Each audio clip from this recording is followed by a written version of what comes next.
नमस्कार, आप देख रहे हैं IND इनसाइड। मैं हूं आपके साथ सुनील विश्वकर्मा।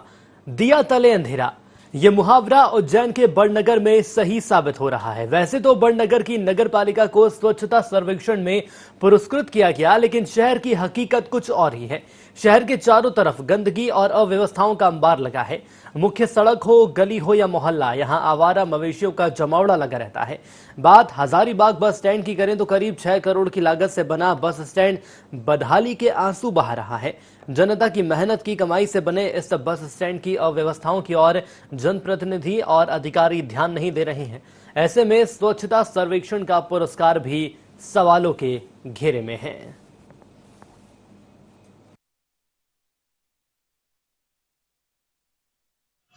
यहाँ पर सब मजदूर इंसान हैंगे और मजदूर इंसान को पानी की व्यवस्था नहीं है, तो मोल का भरवाना पड़ता है। टैंकर भी 2-2 3-3 रोज में आता है, वो भी मोल का भरवाना पड़ता है। तो रोड बनावा नहीं है तो वो भी लोग नहीं आते हैंगे, क्योंकि बारिश में तो हमारे को 10-10 15-15 दिन ऐसे ही खारा पानी पीना पड़ता है। वो भी एक हैंडपंप है, उसमें भी गंदा पानी आता है, ठीक से पानी नहीं आता उसमें। लेटरिन बाथरूम की क्या व्यवस्था है यहाँ पे? लेटरिन बाथरूम तो है जी, कुछ लोगों के पास है, कुछ लोगों के पास नहीं है। कुछ लोगों की सरकार की तरफ से बनी और हमने तो निजी बनवाई है।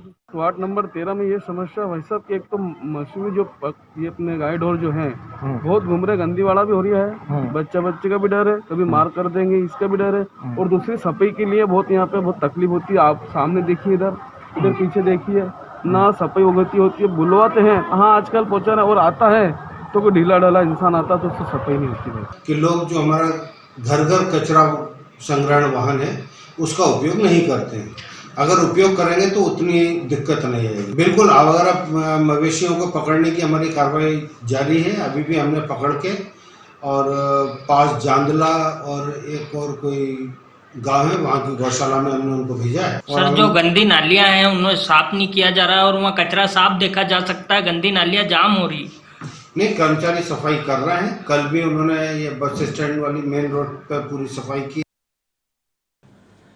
तो बात यहां उज्जैन के बड़नगर की जा रही है। सवाल यहां पर उठाना तब भी जायज हो जाता है क्योंकि यहां पर स्वच्छता सर्वेक्षण को लेकर पुरस्कार दिए गए हैं, लेकिन उसके बावजूद भी जो तस्वीरें सामने आई हैं, निश्चित तौर पर उस पर सवाल उठाना जायज है। बात यदि आम जनता की करें तो आम जनता परेशान नजर आ रही है और साफ तौर पर यह कहना है कि अधिकारियों तक मामले को पहुंचाया जाता है, गंदगी से निजात दूर करने की बात यहां पर की जाती है, लेकिन इसके बावजूद भी तस्वीरें जस की तस बनी हुई होती हैं। और सवाल तब भी उठना लाजमी है क्योंकि स्वच्छता सर्वेक्षण को लेकर यदि पुरस्कार आपको दिया गया है तो उस पर हम कायम आखिर क्यों नहीं है। संवाददाता हमारे साथ नितिन पंड्या जुड़ चुके हैं। नितिन, मैं आपसे समझना चाहूंगा, उज्जैन के बड़नगर की बात यहां पर की जा रही है और गंदगी से यहाँ के लोग परेशान हैं। खास तौर पर यदि मोहनपुरा की मैं बात कर लूं तो यहाँ के लोग बेहद परेशान हैं और सवाल ये सामने आ रहा है कि क्या अधिकारियों के द्वारा मॉनिटरिंग नहीं की जा रही, क्योंकि स्वच्छता सर्वेक्षण में भी यहाँ पुरस्कार दिया गया है। अनिल जी, मैं आपको बताना चाहूंगा कि 54 नंबर पर बड़नगर रैंकिंग में आया था सर्वेक्षण में। इसके बावजूद भी यहाँ की अगर स्थिति देखी जाए तो काफी दयनीय है। शायद ही कोई ऐसा मोहल्ला होगा जहाँ पर गंदगी नहीं होगी या नालियां साफ नहीं हो रही होगी या आवारा मवेशी नहीं होंगे। सभी दूर आवारा मवेशियों से काफी परेशान है और पूर्व में भी एक आवारा मवेशी के कारण एक बुजुर्ग की जान भी जा चुकी है। मगर आप अभी भी देख सकते हैं पूरे शहर में आवारा मवेशियों का जमावड़ा लगा रहता है। बस स्टैंड हो, हजारीबाग हो या कोई से भी मोहल्ले, सब दूर आवारा मवेशियों का जमावड़ा लगा रहता है। और कई बार आवारा मवेशियों ने लोगों को घायल भी करा है और एक की मौत हो चुकी है कुछ समय पूर्व। और रही नालियों की बात, तो नालियां पूरी तरह से जाम है, गंदगी है उसमें, ना तो उनको साफ किया जाता है ना ही उस पर कोई ध्यान दिया जाता है। कहीं ना कहीं मॉनिटरिंग की कमी देखी जा सकती है। बिल्कुल, मॉनिटरिंग की कमी तो देखी ही जा सकती, क्योंकि यदि मॉनिटरिंग होती तो तस्वीरें ये सामने नहीं आती। नितिन, मैं आपसे ये भी समझना चाहूंगा, यदि हम नगर निगम की बात कर लें या शासन प्रशासन की बात यहां पर कर लें, अधिकारियों की बात कर लें, और खास तौर पर यदि मैं यहाँ के विधायक की बात करूं तो क्या विधायक को इस बात की जानकारी नहीं है कि आखिर उनके क्षेत्र में कितनी गंदगी पसरी हुई है? ये तो उनको सब जानकारी है कि विधायक जी को भी इस बात की जानकारी है, गंदगी पसरी हुई है पूरे मोहल्ले में। और सब उनको नॉलेज होने के बाद उनके द्वारा भी आंदोलन किया गया था, मगर यहाँ पर कांग्रेस के विधायक होने के कारण, सत्ता में नहीं होने के कारण उनकी भी नहीं जा रही है, ऐसा उनका कहना है। लेकिन मुझे ये बताइए, बात यहाँ पर राजनीतिक मुद्दों की यहाँ पर नहीं करेंगे, क्योंकि सवाल ये सामने आ रहा है कि यदि गंदगी है तो साफ करानी ही होगी, भले ही वो बीजेपी हो या कांग्रेस हो। जैसा कि आपने बताया कि 54वां रैंक हासिल किया गया था बड़नगर ने स्वच्छता रैंकिंग में, तो क्या इसमें सुधार की गुंजाइश नहीं देखते अधिकारी, या चाहते ही नहीं है कि जो हमारा बड़नगर है वो स्वच्छता में आगे आए? सर मैं बताना चाहूंगा कि सीएमओ उसके पहले सीएमओ कुलदीप बिस्सुक के जिन पर करोड़ों का भ्रष्टाचार का आरोप लगा था, अभी नए नए सीएमओ आए हैं, 2-3 महीने हुए हैं। बाकी कहीं ना कहीं वो सही तरीके से मॉनिटरिंग नहीं कर पा रहे हैं और वो ध्यान नहीं दे पा रहे हैं कि कहाँ गंदगी है कहाँ नहीं है। वो सिर्फ अपने चेम्बर पे बैठ कर ही काम करते जब भी, और पूर्व में भी इस तरह की शिकायतें लोगों द्वारा की गई है कि हमारे यहाँ पे सफाई नहीं हो रही, बाकी फिर भी उनसे ध्यान नहीं दिया जाता है उनकी बातों चलिए पर। ठीक है, आप हमारे साथ बने रहिएगा। हमारे साथ रहवासी फरीद हुसैन जुड़ चुके हैं। फरीद जी, स्वागत है ND24 में आपका। जी सर नमस्ते। फरीद जी, मुझे ये बताइए, बड़नगर की यहाँ पर बात की जा रही है, 54वीं रैंक हासिल की गई थी स्वच्छता में, स्वच्छता सर्वेक्षण जब हुआ था, लेकिन उसके बाद तस्वीर कुछ और ही नजर आ रही है। साफ सफाई तो दूर की बात, गंदगी यहाँ पर नजर आ रही है, वो भी हर और। सर दिखावा कुछ और करते कुछ और है। वो बात ये है सर कि गंदी वाला इतना है कि जो बीमारी जो अपन रोकना चाह रहे हैं वो बीमारी तो और बढ़ के आना चाहिए सर। कि गंदी वाला जो नालियां देखो, गटर देख लो, उसके बाद मोहल्ले देख लो, मतलब इतनी लापरवाही है कि बस पूछो ही मत सर।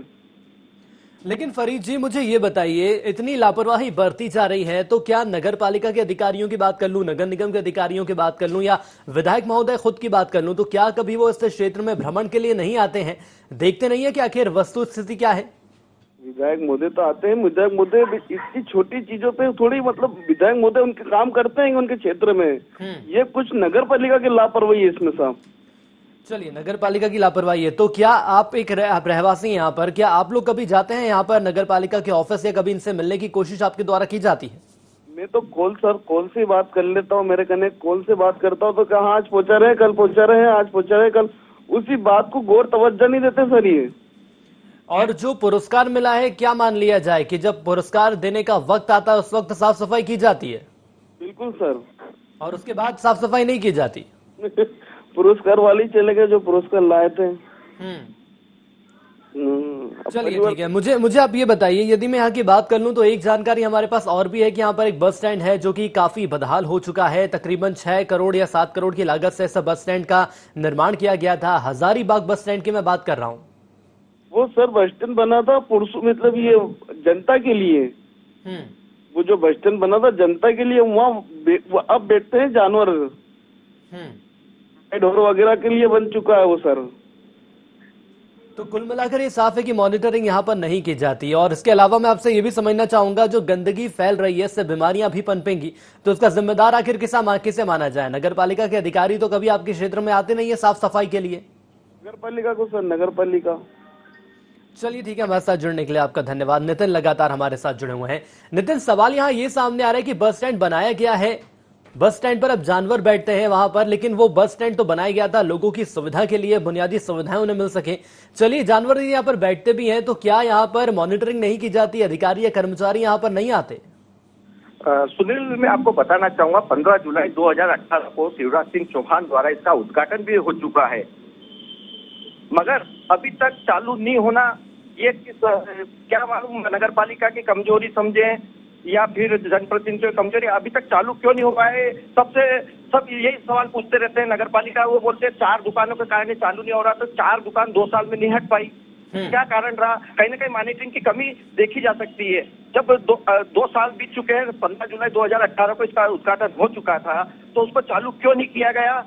जब जनता ये सवाल वहां पर जाके पूछती है तो 4 दुकानों का हवाला देते हैं कि सामने 4 दुकान। चलिए बिल्कुल नितिन, आप हमारे साथ बने रहिएगा। हमारे साथ पार्षद जुड़ चुके हैं वार्ड 18 से दिनेश पटेल। पटेल जी, स्वागत है ND24 में आपका। जी। पटेल जी, मुझे आप ये बताइए, सबसे पहली बात तो कि आप पार्षद हैं, एक पार्षद की क्या जिम्मेदारी रहती है? जिम्मेदारी पार्षद जनता का काम करना, जनता की सेवा करना, जनता के जो काम है तो वो काम करना। ठीक है, जनता की सेवा करना, जनता की परेशानियां दूर करना, लेकिन आज वही जनता गंदगी के अंबार में है, परेशान है। सवाल ये सामने आ रहे हैं कि यदि आपके द्वारा इतनी जागरूकता बरती जाती है या आपको पता है कि आपके क्या काम है, लेकिन उसके बावजूद भी बड़नगर की स्थिति इतनी खराब क्यों है? ये पूरी बढ़ने की जवाबदारी नहीं थोड़ी मेरे वार्ड की बात करो, मेरे कौन से वार्ड की कौन से मोहल्ले की बात कर रहे हो, कौन से मेरे वार्ड की बात करो ना आप। चलिए वार्ड ठीक है, मैं वार्ड 18 की बात कर रहा हूँ। बताइए मुझे, वार्ड 18 में क्या कोई समस्या नहीं है, गंदगी नहीं है यहाँ पर? इतनी गंदगी है ये नगर पालिका की जवाबदारी होती है। मेरा कार्यकाल ऐसे भी खत्म हो चुका है। आपका कार्यकाल खत्म हो चुका है? हाँ जी। तो अब पार्षद नहीं है आप? हाँ पार्षद हमारा 2019 में ही था हमारा। ठीक है, तो फिर अभी पार्षद कौन है बता सकते हैं आप? अभी पार्षद तो वर्तमान पार्षद तो है अभी हम, बाकी जो हमारी कार्यकारिणी भंग हो गई है। चलिए ठीक है, नैतिक तौर पे यदि मैं बात करूं तो जहां पर समस्याएं बनी हुई हैं, इन समस्याओं को दूर करने की जिम्मेदारी कौन लेगा? जिम्मेदारी नगर पालिका है। नगर पालिका कल एक वार्ड में मैंने सुना था कल के आंदोलन भी हुआ था जो कुछ समस्या को लेकर। हाँ तो उसमें कल सीएम साहब आए थे, उनने कुछ जानकारी दी है इनको सबको। सीएम साहब आए थे तो उन्होंने जानकारी क्या दी है, मैं वही जानना चाह रहा हूँ ना आपसे, क्या जानकारी दी उन्होंने? मेरे से कोई बातचीत नहीं हुई, वार्ड के लोगों से बात नहीं हुई, मेरी भी कोई किसी सीएम से बात नहीं हुई। अरे सर, मैं आपसे ये समझना चाहूंगा, पार्षद हैं, जिम्मेदार हैं आप, लोगों की समस्याएं दूर करना आपको दूर करना ही होगी, क्योंकि इस पद पर आप बैठे हैं, जनप्रतिनिधि हैं आप। सवाल ये सामने आ रहा है, गंदगी का जो अंबार लगा हुआ है, इसको देखते हुए आपके द्वारा क्या प्रयास किए जाएंगे? आप मुझसे ये बोल रहे हैं नगर पालिका का ही काम है, तो आपका भी तो आपकी जिम्मेदारी बनती है नैतिक तौर पर यदि मैं बात करूं तो। करेंगे ना। अभी कार्यकारिणी भंग थी, अभी साहब से बात भी हुई, बोले हैं कि भाई जब कल सुबह आज हमारे जो दरोगा है वो भी वार्ड में गए थे देखने के लिए नाली वाली। उन्होंने बोला कि इसका समस्या जल्दी से जल्दी हल किया जाएगा इसको। चलिए, यदि समस्या हल होती है तो फिर आखिर ऐसी समस्या क्यों बनती? क्या रेगुलर साफ सफाई नहीं होती आपके क्षेत्र में? हाँ कुछ अब ये तो जानकारी नहीं है मेरे को अभी साल भर से। जानकारी क्यों नहीं है सर? पार्षद हैं आप, मुझे ये समझ में नहीं आ रहा कि आपको जानकारी क्यों नहीं है इस बात की। जानकारी बाकी वो चक्कर है कि सब एक कॉलोनी है, कोई वेद तो है नहीं साहब, ये सब अवैध कॉलोनी है, इनमें कुछ जगह नहीं है। वो साफ सफाई जो कर्मचारी जाते हैं वो जाते कैसे? आप एक बार मेरे साथ चल के मैंने वार्ड में आपको घूम लिए, जितने जो सरकारी जो नाली छोड़ी से लोगों ने वार्ड के अंदर, वो सब पे कब्जा करके बैठे हैं, और सब ने उनने जितना भी घर का जो मटेरियल रहता है वो सब कब्जा करके बैठे हैं। तो शासन प्रशासन किस लिए? जाइए शासन प्रशासन के बाद, आप तो खुद पार्षद हैं, आपको तो लोगों की समस्या दूर करनी चाहिए, और आप मुझे खुद समस्या बता रहे हैं। समस्या होती है वो दूर करते हैं ना, ऐसी बात थोड़ी नहीं कर रहे हैं। समस्या तो आप ये बोल रहे हैं ना कि साफ सफाई नहीं होती रेगुलर? नहीं, साफ सफाई रेगुलर होती है आपके क्षेत्र में। सर मेरी बात सुनिए, जाने की जगह नहीं, जो वार्ड में लोग रहते हैं उनने उसमें कब्जा कर रखा है, तो आदमी कैसे कर्मचारी कैसे साफ सफाई करेगा वहाँ पे जाके? बताओ मेरे को। छोड़ दे उस क्षेत्र को, छोड़ दे, हम ऐसा करें? अरे नहीं छोड़ने दे, उसमें कर रहे हैं जो कोशिश है वो कर दे, उसमें जा रहे हैं। चलिए ठीक है, नहीं है करते। ठीक है, मुझे एक बात बताइए, आपने बोला कि अवैध कब्जा किया हुआ है, ठीक है, ये बोला आपने मुझसे? जी हाँ बोला ना। तो इसके ऊपर क्या कार्रवाई की आपने? इसके ऊपर क्या कार्रवाई की? विधायक के पास आप पहुंचे? विधायक साहब को भी जानकारी में डाला कि विधायक साहब भी बोले कि कैसे करते हैं, उसमें जिन लोगों ने मकान बनाया उस मकान नाली के ऊपर बना लिए, तो उसमें आदमी कर्मचारी कैसे जाएगा और कैसे सफाई करेगा उसके अंदर? अरे मैं उस क्षेत्र की बात ही नहीं कर रहा हूँ सर, जैसा कि आपने मुझे ये बोला है, तो कम से कम विधायक के पास जाइए, बताइए कि ये समस्या सामने आ रही है। आपने यदि उनको समस्या बताई होती तो कार्रवाई तो होती, कुछ तो कदम उठाए होते। गए थे, पहले कार्रवाई भी हुई थी, पहले नाली पहले देखने भी गए थे, पर वही समस्या आती है, आदमी जाए कैसे नाले में, घुसे कैसे नाले? चलिए ठीक है, बने रहिएगा हमारे साथ। हमारे संवाददाता ने ग्राउंड जीरो पर जाकर पूरी रिपोर्ट तैयार की है। नितिन, मैं समझना चाहूंगा, वार्ड 18 की फिलहाल हम बात करेंगे, क्या स्थिति देख रहे हैं आप यहाँ की? सर मैं बताना चाहूंगा, कल शिवसेना द्वारा 18 वार्ड में धरना प्रदर्शन किया गया, मगर 2 घंटे 3 घंटे तक कोई अधिकारी मौजूद नहीं हुए, तो शिवसेना ने रूणीजा बंडगर रोड पर चक्का जाम किया। फिर 1 घंटे तक चक्का जाम चला, उसके बाद भी सीएमओ नहीं पहुंचे, तहसीलदार सुरेश नागर और पुलिस बल वहां पर पहुंचा और उनको समझाइश दी गई कि आप ये रास्ता खोल दीजिए और आपकी समस्या का हल हो जाएगा। बाकी शिवसेना इस पे अड़ी हुई थी कि जब तक सीएमओ नहीं आएंगे। फिर भी 2 घंटे तक सीएमओ साहब वहां नहीं पहुंचे। जब सीएमओ साहब वहां पहुंचे तो जनता इतनी उग्र थी कि वहां की महिलाओं ने सीएमओ के हाथ में चूड़ियां तक पहना दी। इससे अंदाजा लगाया जा सकता है कि वहाँ की महिला है, वहाँ के रहवासी कितने परेशान थे, क्योंकि उनका गुस्सा इस कदर था। लेकिन नितिन, वही मैं आपसे समझना चाह रहा हूँ, क्यों नाराज है वो? क्या समस्या है वार्ड 18 में?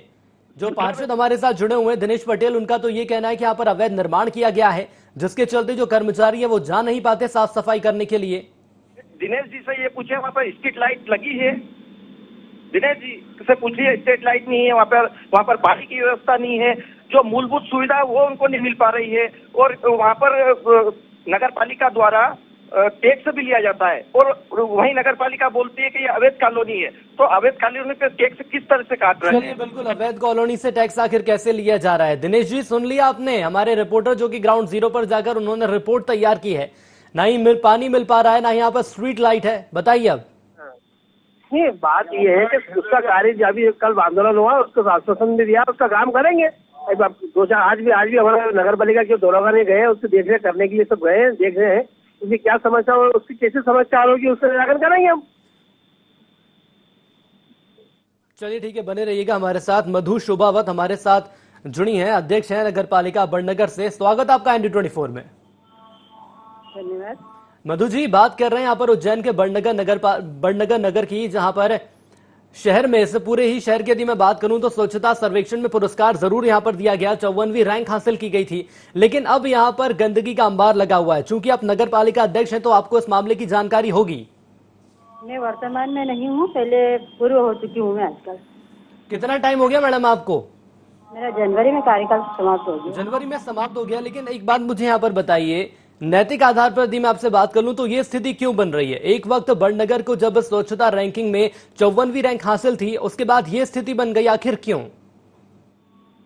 अब ये तो जो यहाँ के अधिकारी है, प्रशासन है, इनको देखना है कि प्रशासन के हाथ में। अभी तो SDM देख रहे हैं वहाँ पे, और CMO साहब देख रहे हैं।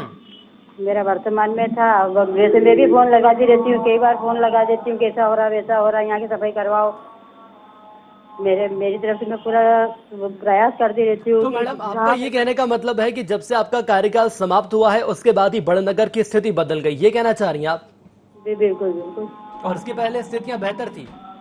हाँ, उसके पहले तो अच्छी थी। ठीक है मैडम, वार्ड 18 की ओर में आपका ध्यान आकर्षित करना चाहूंगा। यहाँ पर अवैध निर्माण किया गया है, नगर पालिका के द्वारा यहाँ पर वसूली की जाती है, बुनियादी सुविधाएं का लोगों का अभाव है, पानी की टंकी यहाँ पर नहीं है, बिजली यहाँ पर नहीं मिल पाती, स्ट्रीट लाइट्स का यहाँ पर अभाव है।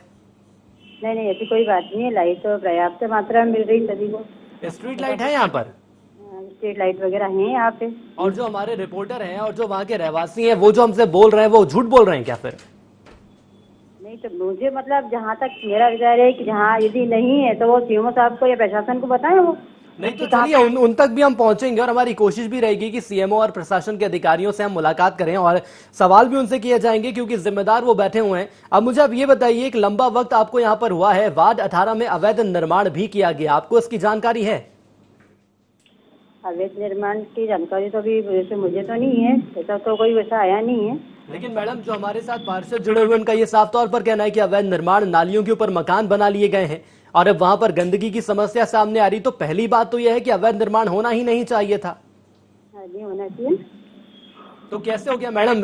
दो या 4 महीने में तो निर्माण हुआ नहीं होगा, लंबा वक्त हो गया यहाँ पर, और आप तो पहले से थी यहाँ पर। नहीं, ये हुआ है तो मेरी जानकारी में, यहाँ तक तो मेरी जानकारी में तो कोई ऐसा आया नहीं है। चलिए ठीक है, बने रहिएगा हमारे साथ। दिनेश पटेल जी भी जुड़े हुए लगातार।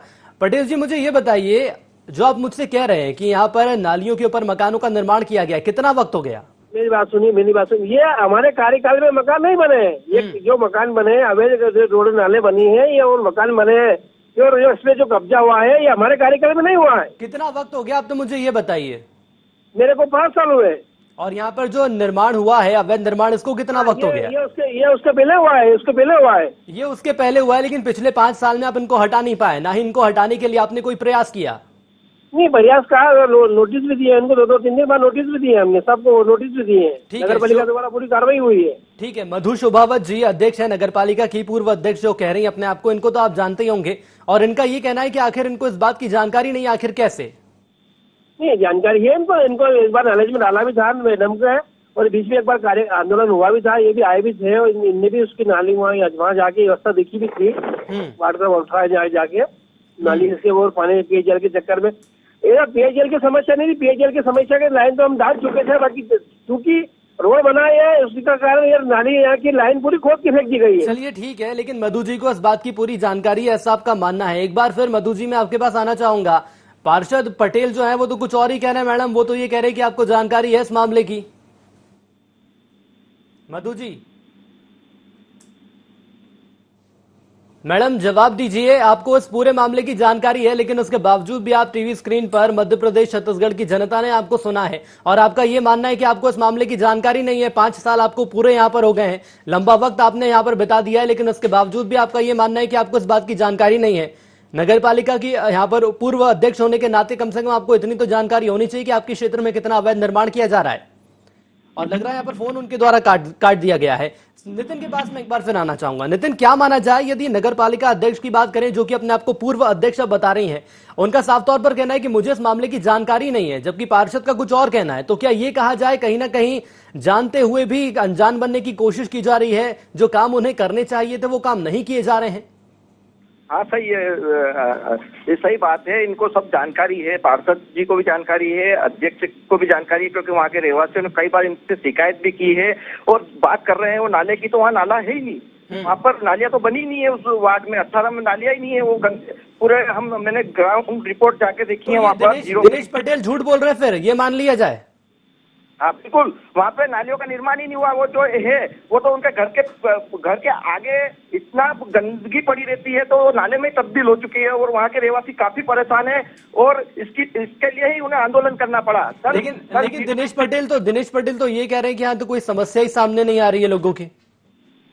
सर वहाँ पर मूलभूत सुविधाएं उपलब्ध नहीं है। मैं जब मूलभूत सुविधाएं नहीं है तो नाले और पानी, बिजली और नाली का निर्माण ही नहीं है वहाँ पर। चलिए ठीक है दिनेश पटेल, एक बार फिर मैं आपके पास आना चाहूंगा। देखिए दिनेश पटेल जी, तमाम बातें निकलकर सामने आ गई हैं।